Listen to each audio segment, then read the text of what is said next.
Մեր կողքին ապրում են մարդիկ, որոնք ծննդով արցախցի չեն, բայց ճակատագրով են արցախցի։ Մեր այսօրվա հերոսները 20 տարի առաջ որոշել են ու Արցախ տեղափոխվել, տուն տեղ դրել, այգի հիմնել, հողին սերմ պահ տալով իրենք էլ այս հողում ամրացել։ Նրանց այգիներում և ցանկատարածություններում այսօր էլ բերք կա, բայց իրենց ձեռքը էլ չի հասնում։ Հիմա թշնամին է տիրություն անում նրանց բերք ու բարին։ Պատերազմը չի խնայում ոչ մեկին, պատերազմը նաև իրենց ճակատագիրներ։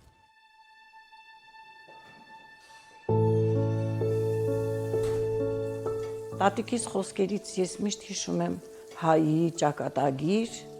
հայի բախտ, քանի փոքր էի ես չէի հասկանում դրանք։ Հետո որ մեծացա, արդեն ես տատիկիս հասնում եմ, տատիկ ասում էր, հա բալես, հայի ճակատագիրն է, հայի բախտն է։ Այդ իրա հետ, իրա խաչն է, ինքը կրում է։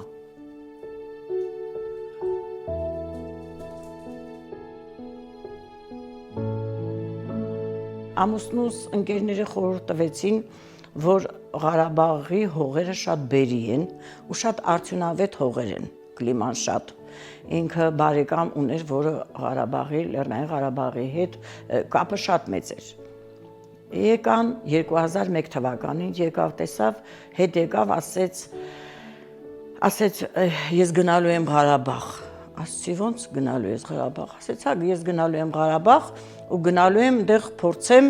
բոստան մշակեմ։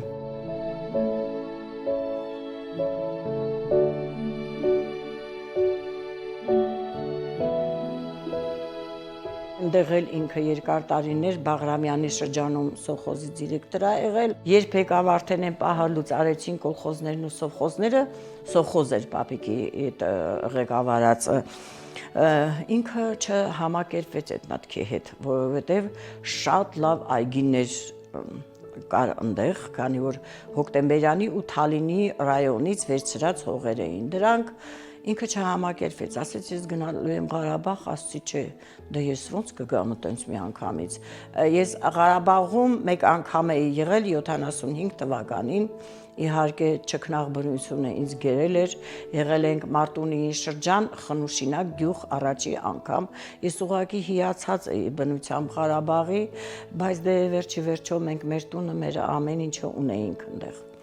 Հետո պապիկը մեկ տարի եկավ այնտեղ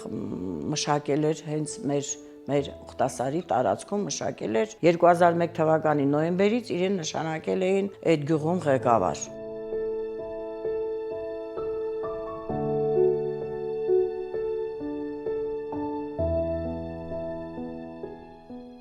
Շատ ջանք ենք դրել գյուղի վրա, այդ շատ ենք չարչարվել այդ հողերի վրա։ Դարձրինք Բուրաստան, մեր գյուղը Բուրաստան էր։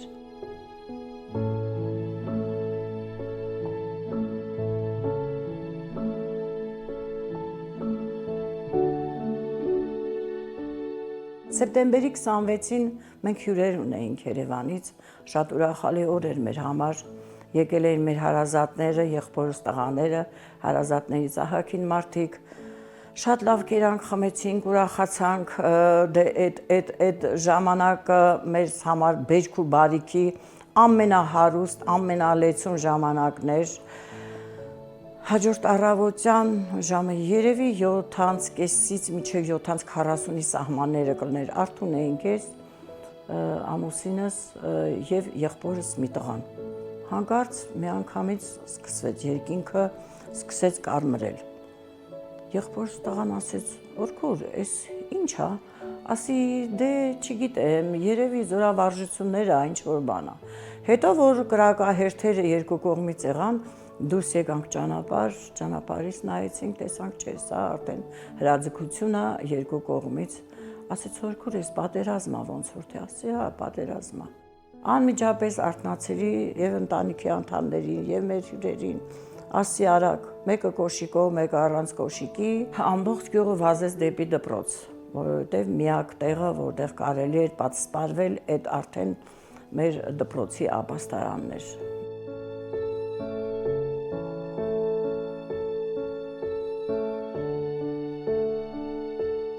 գյուղի դպրոցը, քանի որ նոր կառուցած դպրոց էր, դեռ 1 տարի էր, որ շահագործման էր հանձնվել մեր դպրոցը, Տորոնտոյի հայ համայնքի ղեկավարի հովանավորությամբ կառուցվեց այդ դպրոցը։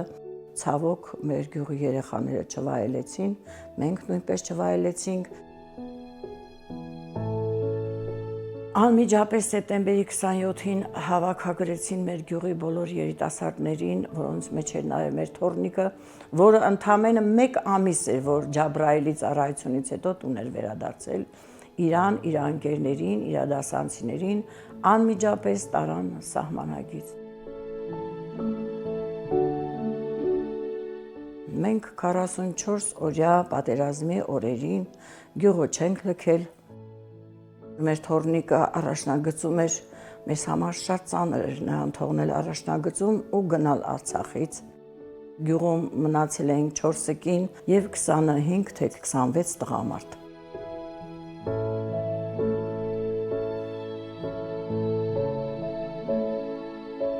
Ամեն օր Աստված կանչելով, որ ահա երևի այսօր կպրծնի, երևի այսօր կվերջանա, ամեն օր լուրերի սպասելով, հաղթանակի հույսով, ամեն օր այդ կորուստի ցուցակները նայելով, սգարով, ողբալով։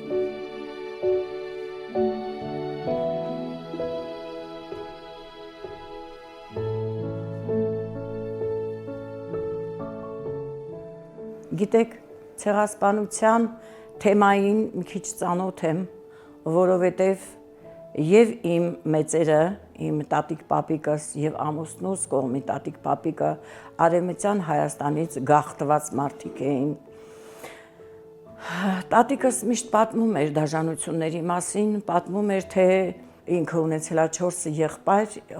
ծնողներին 3 եղբայրներին անմիջապես քշել են ու կոտորել են, մնացել է ինքը, իր փոքր եղբայրը իրան պահելու է տվել ինչ-որ մի ընտանիքի, ասում է ես միջև վերջ էլ չհասկացա այդ ընտանիքը թուրք էին, թե թրքախոս ժողովուրդ էին, որովհետև ինձ իրենց տանը պահում էին երեսներս մրոտած, երեսներս ցեխոտած, որպեսզի ես չտարբերվեմ, որ ես հայի երեխա եմ։ Մի որոշ ժամանակ հետո փոքր եղբայրս էլ չեկավ արդեն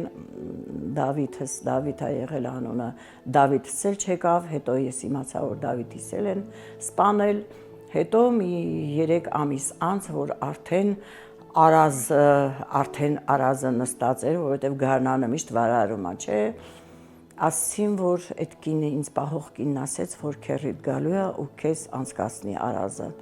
Տատիկս փոքրամարմին կին էր, իր քեռին հաղթանդամ տղամարդ է եղել, ասում է հագել էր մի վերարկույանման բան, իրան ինձ այդ վերարկուի տակ պահելով, մեկ աջ թևով, մեկ ձախ թևով, մի կերպ Արազի ջուրը ճեղքելով անցկացրել է դեպի Հայաստան։ Ես կարծում եմ, որ սա էլ կարելի է հավասարազոր համարել այն ցեղասպանության հետ եւ դեռ էլ ավելի վատ, որովհետեւ եթե այն ժամանակ քշում սպանում էին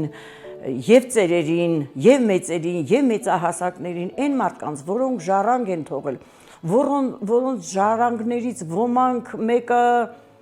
Ամերիկա է հասել, մեկը Հայաստան է հասել, բայց մեր երիտասարդները կորան անգյուման առանց ժառանգ թողնելու։ 2020 թվականի նոյեմբերի 19-ին մեզ տարհանել են գյուղից, ասել են, որ պետք է լքեն գյուղը։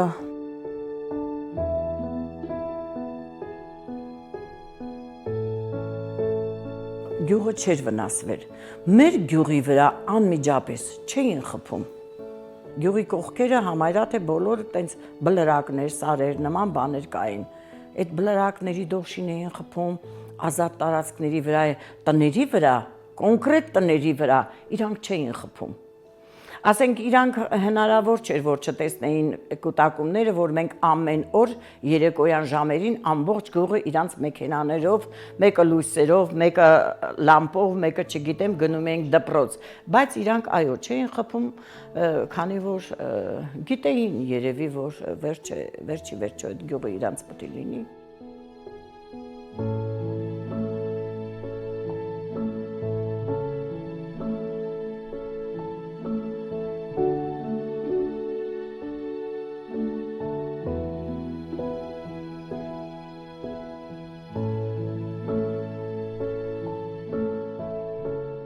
Այն ինչ որ մենք թողել ենք գյուղում, մեզ համար ամենամեծ կորուստը խաչքարն է, որը չկարողացանք, մեր ուժը չպատեց, մեր թողնիկը սահմանում էր, ամսի 18-ին նոր իրան բաց են թողել, մենք ինչը կարողացել ենք ենք բերել, խաչքարը մնաց, հիմա էլ ասում են այնտեղ կոտրած, բղծված, ինչպես բղծվում են մեր եկեղեցիները, այն ժառանգությունը, որը որ մերն է, որը որ մեր ազգինն է, որը որ հայինն է։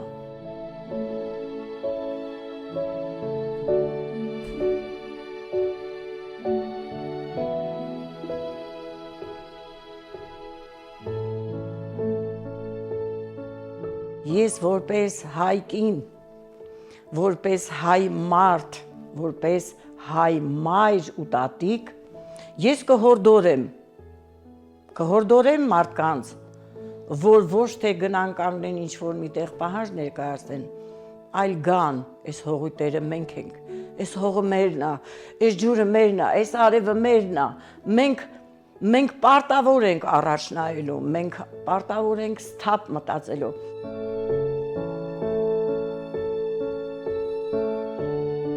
Եղել է պահ, որ մոխրացել ենք մենք, բայց մոխիրից նորից հառնել ենք։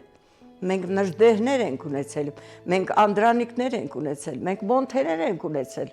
Չէ որ դրանք մերն են, մեր զավակներն են, գուցե կլնեն էլի։ Գուցե կան, որոնք մեզ այս վիճակից հանելու են։